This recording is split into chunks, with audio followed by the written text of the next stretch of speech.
Welcome back to Outdoors with Larry Ray on ESPN 790 AM, brought to you proudly by the Tennessee Wildlife and Resources Agency.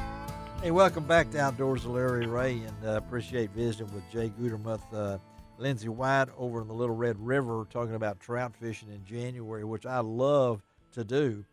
But let's switch gears, and me and Frank Barton, my co-host, were talking off the air a little bit about that his area where he hunts had some good deer taken off it, and so we want to find out what's happened in Tennessee as the season ended last weekend with the young sportsman's hunt. Don't say juvenile hunt. I got in trouble.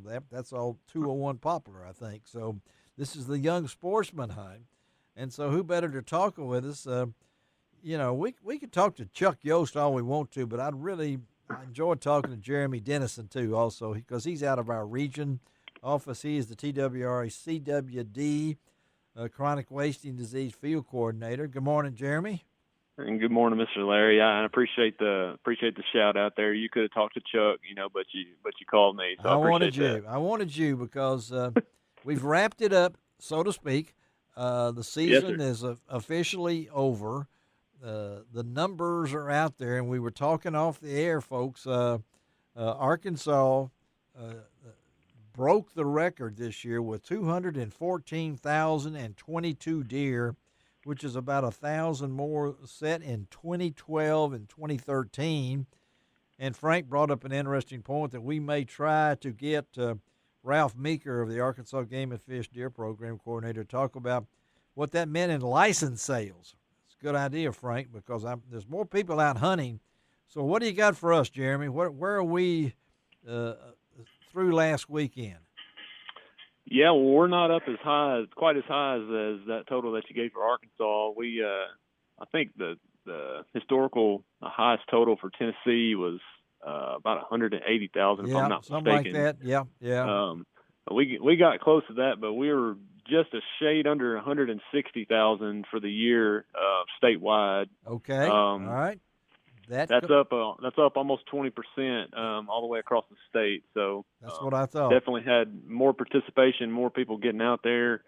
Me personally, I had one of the best deer seasons that I can remember. Yes, you did. I didn't pull the trigger one time, but I got to see several with my kids. So we had a really good year. So when it comes down to it like that, and we look and Frank, you hear those totals in Arkansas. We think of Arkansas hunting. We think of duck hunting. A lot of people up north in places like that, they think of duck hunting, right, Frank? Wouldn't you say that duck hunting has got a lot of publicity being in Arkansas, right, Frank? I think so. Yeah. But now when you pop out these figures for deer hunting, and now we look at our state and we say we broke the records in spring for turkey, and now we're 20% up from last year with almost 160,000 deer killed. So you look at that, Jeremy, from a biologist point of view, we can handle that, can't we?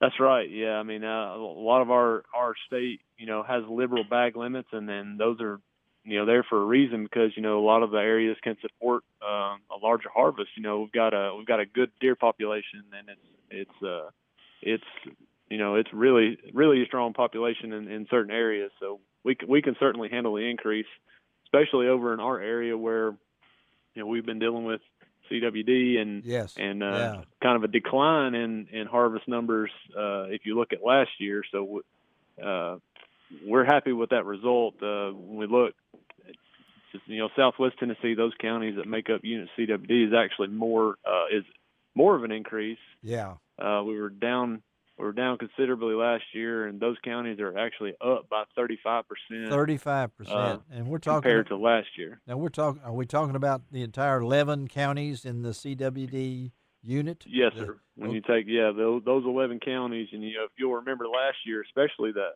doe harvest was down significantly by about 30% or so. Well, we've turned that around this year, and the female harvest there was up by about 40%. So we've kind of we've made up that ground, and we're happy with that result for this Wow. past season. 40% change round, up 40%. You think That's right. is that? I know we have liberal bag limits. I mean, 3 a day does. You could actually fill up a lot of trailers, coolers with with the X number of does you could kill. But at the same time, I think doesn't this relate that maybe more people were out there hunting? You think, Jeremy? I do. I think so, and it's just like you mentioned with the turkey harvest that was up considerably for the spring. I think the same thing followed for this fall, and then we had some incentives to encourage folks to harvest more. Where you could earn additional buck tags. You could even earn a supplemental license or even a sportsman's license for next year if you harvested several bucks and does. So I think all those factors played a good part in it. Do we know how many? Probably don't know yet. How many people actually were able to participate in those incentives? Were there people that did that? I mean, have you heard? There were. I haven't heard the final number, but the first level there was, I guess it was if you harvested 2 bucks and 2 does. Yes.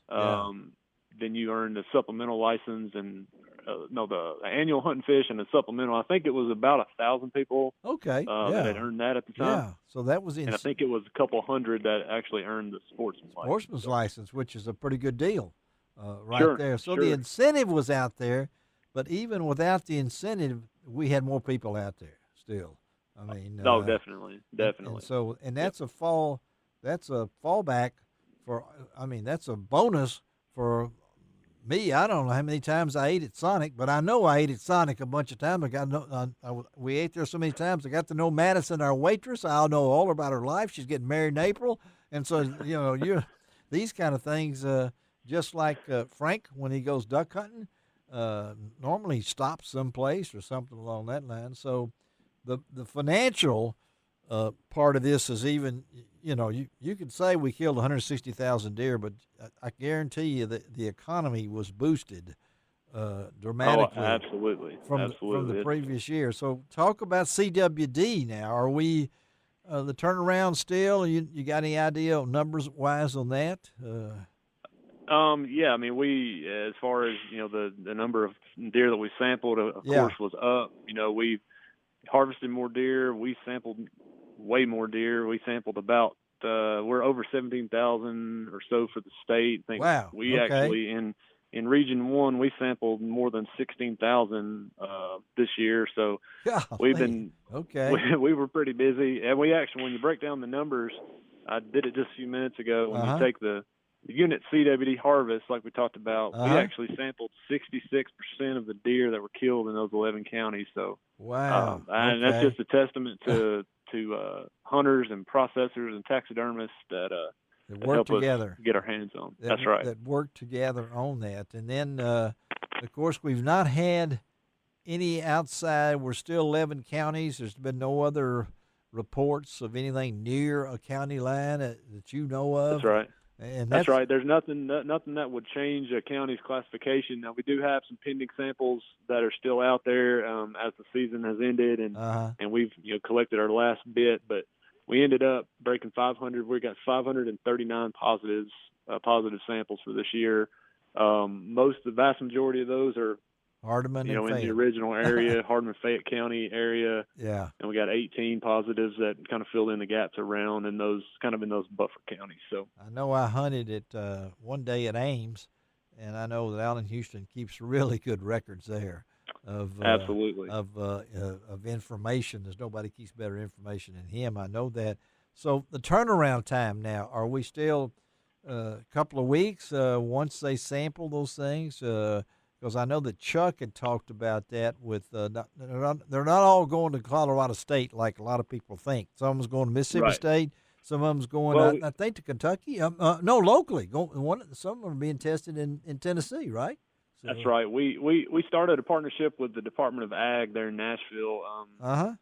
Their facility, they actually ramped up their testing. We started earlier in the year, and then they were able to increase how much they could accept. So we plan to go to them as our primary lab next season. But yeah, we still utilize Colorado State for some, and we also sent some to Mississippi State to kind of offset some of those busy, rush times around the holidays, so that we could hopefully, keep the turnaround time at least manageable. I know it was 7 to 10 days, early on, and it stretched out to 2 weeks, and even sometimes it got to, I know some people probably waited 3 to 4 weeks, and that's just a function of the sheer volume of tests that were being run. So I don't know what other states do, but I know our guys have been on top of this. As we've gone along, again, we're talking to Jeremy Dennison. He is the Tennessee Wildlife Resources Agency chronic wasting disease field coordinator for Region 1 here on Outdoors with Larry Ray. Frank Barton is our co-host listening in from over in Marion, Arkansas, before he goes duck hunting as we close down the season there. And I know that, Jeremy, now the next step, now we've already set, this is the 2-year cycle for setting the seasons as well as I remember. So we're already set for next year, but still you guys will be tinkering with things, I guess, over the next month or so till I think in May or something. We talk about this. Maybe I'm wrong on that, but I know Joe Benedict and all the guys with the Wildlife Agency over there. But yes, sir. Right now, we're in a situation where we'll have the same things. But, with this success this year, it's obviously that we're making inroads and we're not spreading as much as we hoped we wouldn't. So I'm assuming you're pretty positive about this year then. I am. I'm glad we didn't find the disease, spread out from very far from where we originally found it. So I am pleased with it. Yes. Well, Jeremy, we appreciate you being with us, buddy. You're always on the call. You're always there when we're ready. And congratulations. Now, how many of your kids killed a deer this year? Both of them killed one. That's what I thought. My oldest killed his best one, and my youngest killed his first one, and then he ended up killing 5 total for the year. So he's a true blue hunter now. All right. He got by the 3 deer then. Okay, that's good. So that's right. So. Sorry about that. All right. Thanks, Jeremy. We'll stay in touch, buddy. Have a great weekend, okay? Yes, sir. Thank you, Mr. Larry. All right. Let's take a break. Come right back. Frank Barton is in there. He's listening as I'm talking. So Shelby McCall is pushing the button. So we'll be right back.